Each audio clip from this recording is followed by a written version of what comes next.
مختلف ہے. تو جب آپ کو میں کہہ رہا ہوں غلطی سے کوئی شخص جب مرتا ہے تو اس کے ساتھ ایک پوری دنیا مر جاتی ہے. سمجھے ہیں؟ جی ہے. تو اس لیے گویا ایک آدمی کو مارنے سے ساری دنیا کو مار دیا. جی یہ تعلیم کو خاص یہودیوں کے لیے تو نہیں، تو یہ تعلیم کو خاص یہودیوں پر فرض تو نہیں ہے. خاص کا مطلب میں نہیں سمجھا آپ کی بات کیا. جیسے یہ کہا تھا نا کہ اس بنا پر ہم اسرائیل پر یہ فرض کر دیا یہ تعلیم. کیا یہ تعلیم صرف اسرائیلیوں یہودیوں کے لیے نہیں، سب کے لیے ہے. سب کے لیے. شکریہ.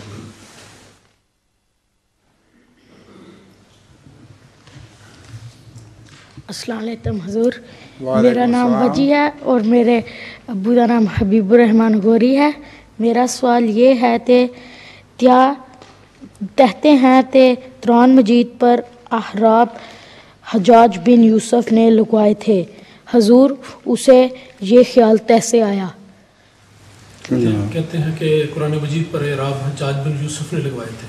ان کا سوال ہے کہ اسے اعراب لگانے کا خیال کیسے آیا؟ اس لیے کہ حجاج بن یوسف کے زمانے میں لوگ عجم سے کثرت سے غیر عرب شامل ہو گئے تھے اسلام میں.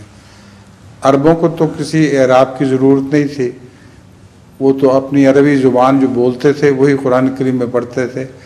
ان کو اعراب لکھنے کی ضرورت نہیں تھی. چونکہ دوسری قومیں شامل ہوئی تھیں اس لیے وہ غلطیاں کرنے لگ گئے تھے قرآن کریم پڑھنے میں، تو ان کی خاطر اس نے ایک بڑا نیکی کا کام کیا. حضور میرا دوسرا سوال یہ ہے کہ پاکستان کے حالات ٹھیک نہیں ہیں، تو اب آپ بتا سکتے ہیں کہ آگے کیا ہوگا؟ اللہ کے سوا کوئی نہیں جانتا کہ آگے کیا ہوگا. انتظار کرو اور دیکھو کہ خدا کی تقدیر کیا دکھاتی ہے. شکریہ حضور. السلام علیکم حضور. وعلیکم السلام. حضور میرا نام فہد محمود ہے. میرے ابو کا نام خالد محمود عامر ہے. حضور میرا سوال ہے کہ نماز میں جب اللہم صلی اللہ محمد پڑھ رہے اور جو امام نماز پڑھا رہا ہوتا ہے اگر وہ سلام پھیر لے تو کیا آپ کو اللہم صلی اللہ محمد ختم کر کے سلام پھیرنا چاہیے کہ چھوڑ کے اسلام پھیرنا چاہیے؟ ختم کر کے سلام بیٹھے ہوئے جب درود پڑھ رہے ہوں اور امام سلام کہہ دیں تو کیا ہمیں درود مکمل پڑھنا چاہیے یا اسی؟ نہیں، امام کے ساتھ آپ کو سلام کرنا پڑے گا. آپ کس سوچ میں پڑے ہوئے تھے پہلے؟ چلیں آگے. السلام علیکم حضور. وعلیکم السلام ورحمۃ اللہ. میرا نام وقار عظیم ہے اور میرے ابو کا نام نعیم احمد ہے. حضور میرے 2 سوال ہیں. میرا پہلا سوال ہے کہ جو صدقہ اکٹھا ہوتا ہے اس سے مسجد بنا سکتے ہیں؟ نہیں. اور حضور میں صدقے سے مسجد نہیں بنائی جاتی، مسجد کے لیے الگ ہدیہ دینا چاہیے. جزاک اللہ. حضور میرا دوسرا سوال ہے کہ اگر کسی کو صدقہ دینا ہو ضروری ہوتا ہے کہ اس کو بتائیں یہ صدقہ ہے؟ صدقہ دینا ہو تو ضرور ہے، اس کو ضروری ہے کہ بتایا جائے کہ یہ صدقے کی رقم. ضرور بتانا چاہیے. ہر کوئی صدقہ دینا پسند نہیں کرے گا اور تم چپ کر کے صدقہ دے دو گے تو وہ اس کے لیے بہت بری بات ہے کہ صدقہ نہ کھاتا ہو آپ اس کو صدقہ دے دیں. اس لیے پہلے بتانا چاہیے کہ یہ صدقے کی رقم ہے، اگر تم کھاتے ہو تو ٹھیک ہے ورنہ رہنے دو. حضور جزاک اللہ. السلام علیکم ورحمۃ اللہ. حضور میرا نام شاہد رضوان ہے. سوال ہے کہ سیدنا حضرت مسیح موعود علیہ الصلوۃ والسلام نے حقیقت الوحی میں ایک جگہ فرمایا کہ حضرت شہزادہ عبداللطیف صاحب رضی اللہ عنہ کا ایک بال شیشی میں بیت الدعا میں انہوں نے کسی کونے میں محفوظ رکھا ہوا تھا جس سے مشک کی خوشبو آتی تھی. مجھے کہاں ہے ذکر تو ہے، کہاں ملتا ہے ذکر؟ حقیقت الوحی حقیقت الوحی میں. حقیقت الوحی میں تو وہ کہاں گئی شیشی؟ یہی میرا سوال ہے. مجھے تو اس بات کا ہی یاد نہیں تھا. ابھی امام صاحب نے تصریح کی ہے کہ حقیقت الوحی میں حضرت مسیح علیہ السلام نے لکھا ہے کہ ان کے بال میں سے مشک کی خوشبو آتی تھی. اس پر تو ہم ایمان لاتے ہیں مگر وہ شیشی محفوظ نہیں ہے. ہو سکتا ہے اللہ کی تقدیر نے اس لیے اس کو نامحفوظ رکھا ہو کہ اس سے شرک نہ پیدا ہو. جزاک اللہ.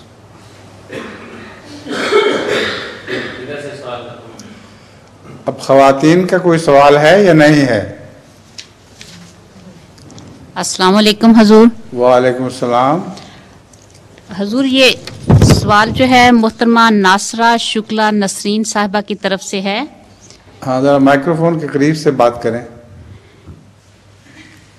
ناصرہ شکلا نسرین سے جو ہے وہ پوچھنا چاہتی ہیں کہ کیا ہم اپنے وفات شدہ غیر مسلم رشتہ داروں کی طرف سے تحریک جدید اور وقف جدید کا چندہ دے سکتے ہیں؟ غیر مسلم؟ جی نہیں، بالکل نہیں دے سکتے. تحریک جدید کا چندہ تو ان کی طرف سے دیا جائے گا جو اپنی زندگی میں چندہ دیتے رہے ہوں، اور اگر کوئی نہ دیتے دیں تو اس کی طرف سے ہرگز چندہ نہیں دیا جا سکتا. پھر غیر مسلم کا سوال ہی نہیں پیدا ہوتا.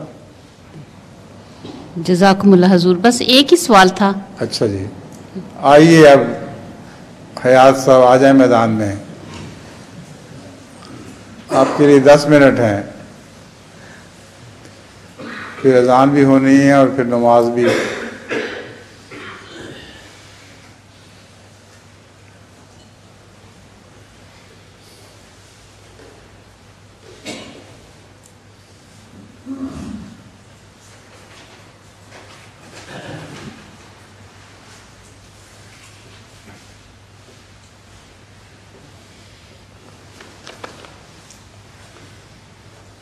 السلام علیکم حضور. وعلیکم السلام. حضور آل عمران آیت 49 میں حضرت عیسیٰ علیہ السلام کے متعلق آتا ہے کہ وہ اسے کتاب اور حکمت کی تعلیم دے گا اور تورات اور انجیل کی. اس آیت میں کتاب سے کیا مراد ہے؟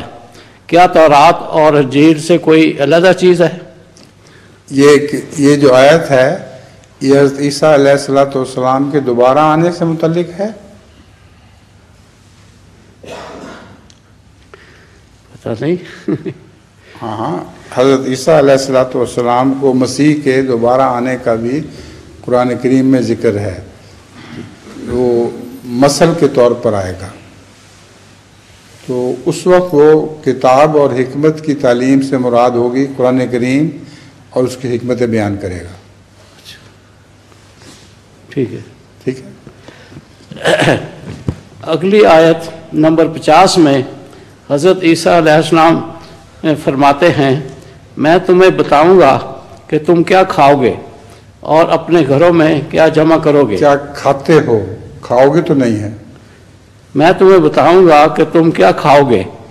نہیں، کھاتے ہو. اور اپنے گھروں میں جمع کرو گے. کیوں نہیں؟ کھاتے ہو آتا ہے. تاکلون کا لفظ ہے. ہاں، کھاتے ہو. کھاؤ گے نہیں ہے مراد. اچھا، کیا کھاتے ہو. ٹھیک ہے. اور کیا جمع کرتے ہو. اچھا، کیا کھانے پینے کے متعلق حضرت عیسیٰ علیہ السلام کی خصوصی تعلیم ہے؟ کیا کھانے پینے کے متعلق حضرت عیسیٰ علیہ السلام کی خصوصی تعلیم یہ ہے کہ حلال چیزیں کھاؤ اور حرام چیزیں نہ کھاؤ، اور جو جمع کرتے ہو وہ بھی پس انداز کرتے ہوئے جو نیک حلال کھانا ہے، حلال رزق میں سے جو تم پس انداز کرتے ہو وہ جمع کرو، اس کے سوا تمہیں اجازت نہیں ہے. مسیحی لوگ حلال و حرام کے جھگڑے میں نہیں پڑتے، جو چیز انہیں پسند ہوتی ہے کھا لیتے ہیں. وہ